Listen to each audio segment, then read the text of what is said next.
أعوذ بالله من الشيطان الرجيم بسم الله الرحمن الرحيم الحمد لله رب العالمين الصلاة والسلام على النبي الأمي الرشيد الطاهر المكي المدني العربي السراج المضيء والكوكب الدري صاحب الوقار والسكينة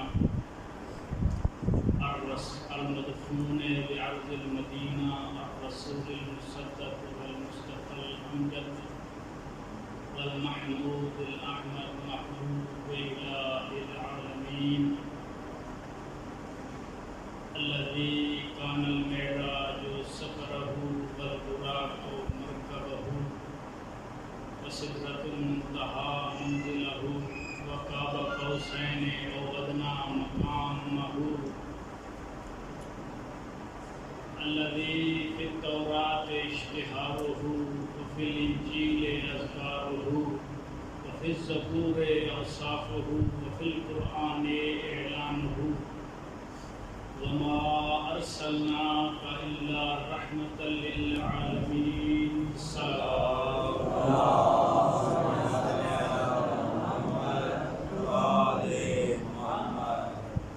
أما بعد فقد قال رسول الله صلى الله عليه وآله وسلم ولاية علي عبادة الله وحبه عبادة الله وأعداؤه أعداء الله وأولياؤه أولياء الله صلوات اللهم صل على محمد وآل محمد. نعرہ تکبیر، اللہ اکبر. نعرہ رسالت، یا رسول اللہ. نعرہ حیدری، یا علی. محمد وآل محمد صلوات. اللهم صل على محمد وآل محمد. میرے محترم بھائی اور دوستو، اللہ نے جب حضرت آدم کو خلق کیا اور ان کے بدن میں اپنی مقدس روح کو پھونکا، حضرت آدم نے عرش الہی کا نظارہ کیا تو دیکھا کہ کچھ نور اللہ کی تسبیح میں مصروف نظر آئے۔ حضرت آدم نے پوچھا، میرا اللہ، کیا تو نے مجھ سے پہلے بھی کسی مخلوق کو خلق فرمایا ہے؟ آواز قدرت آئی، یا آدم لولاہم لما خلقتک، اگر ان کو خلق نہ فرماتا تو تمہیں خلق ہی نہ فرماتا۔ ماشاءاللہ.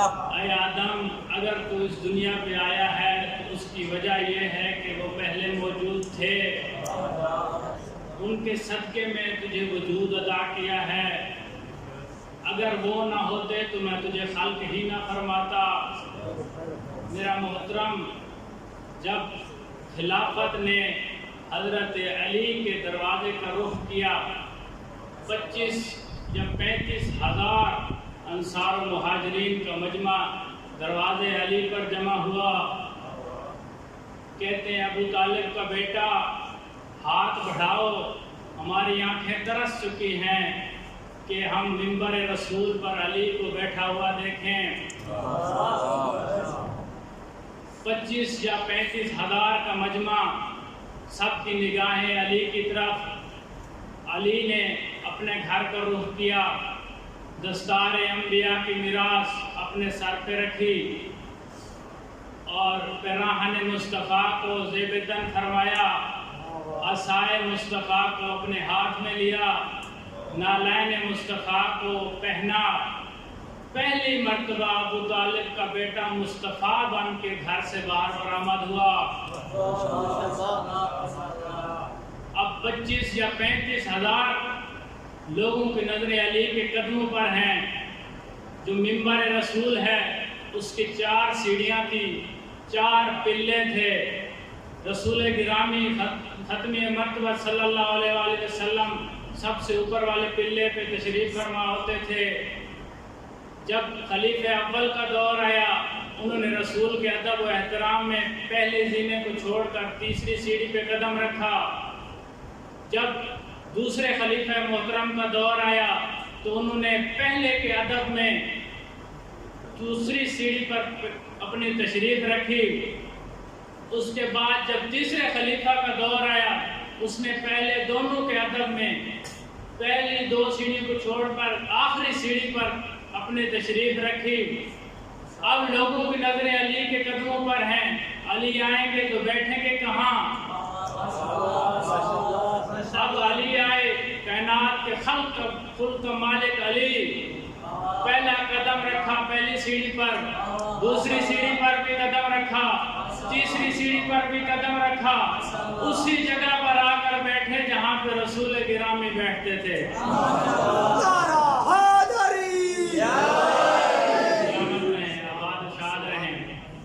اب 25,000 کا مجمع حیران و پریشان، آیا یہ ممبر رسول کی توہین تو نہیں؟ آیا یہ رسول کے مسند کی اہانت تو نہیں ہوئی؟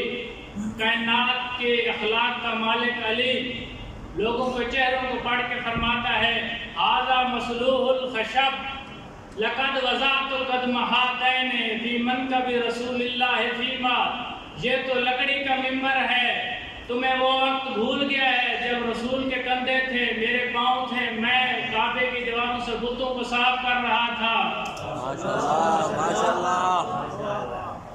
رسول گرامی کی مسند پہ بیٹھ کر حسنین کے بابا نے پہلا خطبہ ارشاد فرمایا، فرماتے ہیں الحمدللہ علی احسانے لقد رجع الحق علی محقانے، لاکھ حمد ہے اس پروردگار کے جس نے حق کو اپنے مقام پر بیٹھنے کا موقع عطا فرمایا ہے۔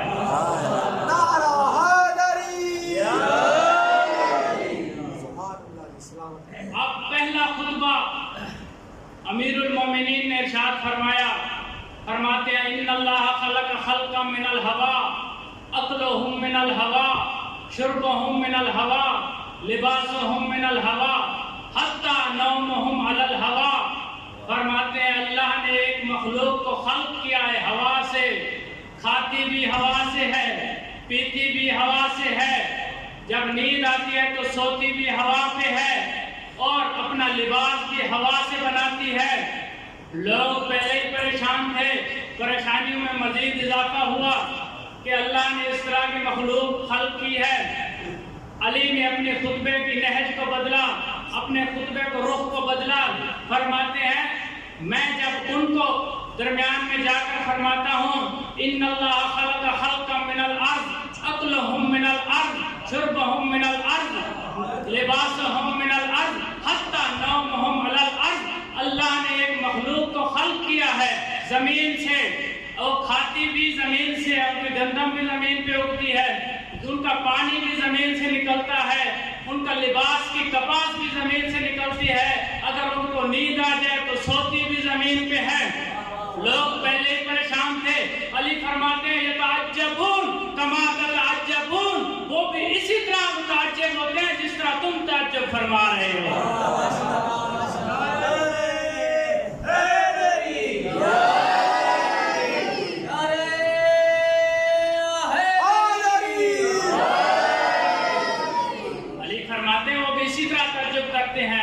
جس طرح تم لوگ تعجب کر رہے ہو۔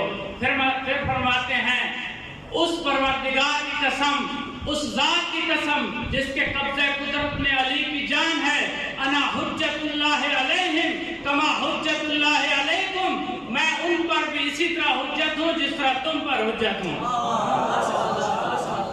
علی ہوا کی مخلوق پر بھی اسی طرح حجت ہے جس طرح زمین والوں پہ حجت ہے۔ میرا محترم محقق اہل سنت علامہ سبط حسن جوزری بہت بڑے اہل سنت کے محقق گزرے ہیں، انہوں نے نبی کا خطبہ جو انہوں نے غدیر کے مقام پر بیان فرمایا اس کو ایک منظوم شکل میں لکھتے ہیں، ایک نظم کی صورت میں لکھتے ہیں۔ فرماتے ہیں نبی نے فرمایا کہ کوئی بندہ کوئی مکی، مدنی، کوفی، شامی، عربی، اجمی، کوئی بندہ نبی کے ہر نبی کے وسیع سے محبت رکھے اور کسی سے دشمنی نہیں، پوری زندگی نیکیاں کرے اور کوئی گناہ نہیں، ساری زندگی اچھائیوں میں گزارے، کوئی برائی نہیں، ساری زندگی روزے رکھے اور کوئی روزہ قضا نہیں، ساری رات کھڑ کھڑ کے نمازیں پڑھے اور تھکے بھی نہیں، ہر سال حج کرے اور کوئی مستحبی حج قضا بھی نہیں، صفا و مروہ کے درمیان گھومتا رہے، دوڑتا رہے اور تھکے بھی نہیں، کعبے کی دیوار کو پکڑ کے روتا رہے اور تھکے بھی نہیں، یتیموں کو ریشم کے کپڑے پہنائے اور عام کپڑے نہیں، یتیموں کو گوشت کے ساتھ کھانا کھلائے اور دال کے ساتھ نہیں، فرماتے ہیں ساری زندگی عبادت خدا میں گزارے اور کوئی گناہ کرے بھی نہیں، فرماتے رسول خدا فرماتے ہیں اس ذات کی قسم جس کے قبضے قدرت میں مجھ محمد کی جان ہے،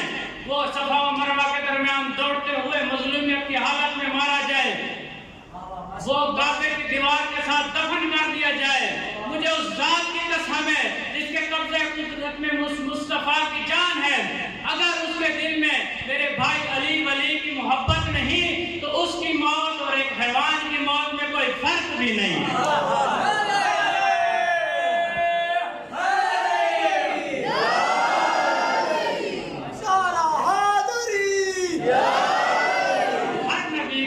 سے محبت کرے لیکن میرے بھائی علی ولی کی محبت دل میں نہ ہو تو اس کی عبادت، اس کی محبت، اس کی زندگی اور حیوان کی زندگی میں کوئی فرق بھی نہیں ہے۔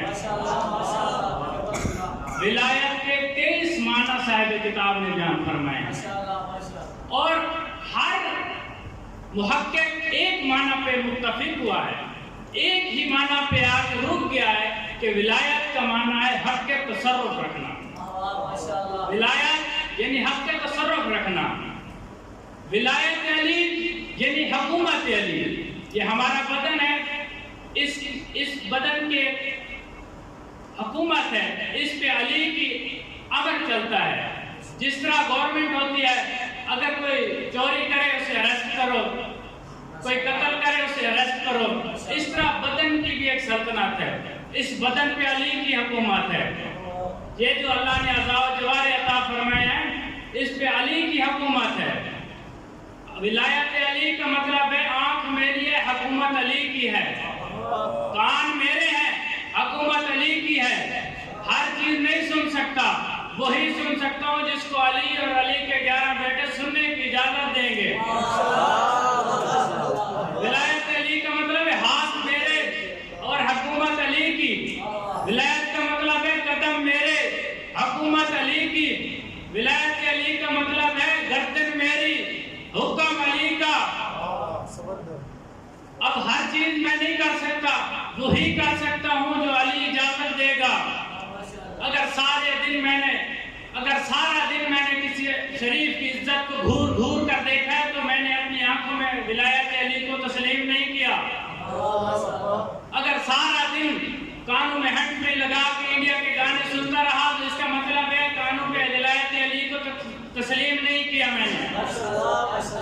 ولایت علی کا مطلب ہے گردن وہاں جہاں جھکانی ہے وہاں جھکاؤ، جہاں کٹوانی ہے وہاں کٹواؤ۔ ولایت بتاتی ہے کہ رات کو سونا کس وقت ہے، صبح اٹھنا کس وقت ہوتا ہے۔ ولایت بتاتی ہے کہ اگر باپ ضعیف ہے تو اس کو سلانا کس طرح ہے، اس کو کھانا کس طرح کھلانا ہے۔ اگر سارے اعضاء و جوارے شیطان کے تابع ہوں اور فقط زبان علی کے ساتھ ہو تو یہ شیطان کی ولایت تو ہو سکتی ہے، ابو طالب کے بیٹے کی ولایت نہیں ہو سکتی۔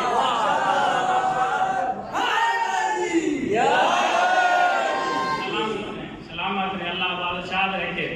سید سجاد حج کا موسم ہے، صحابیوں کو ساتھ لے کر جا رہے ہیں، جب صحابیوں کو جمع غفیر پہ نظر پڑی تو کہتے ہیں مولا ما اکثر الحجیج، کتنے حاجی ہیں؟ مولا فرماتے ہیں لا لا ما اقل الحجیج اکثر الزجیج، کتنے کم حاجی ہیں اور فریب خوردہ کتنے زیادہ ہیں۔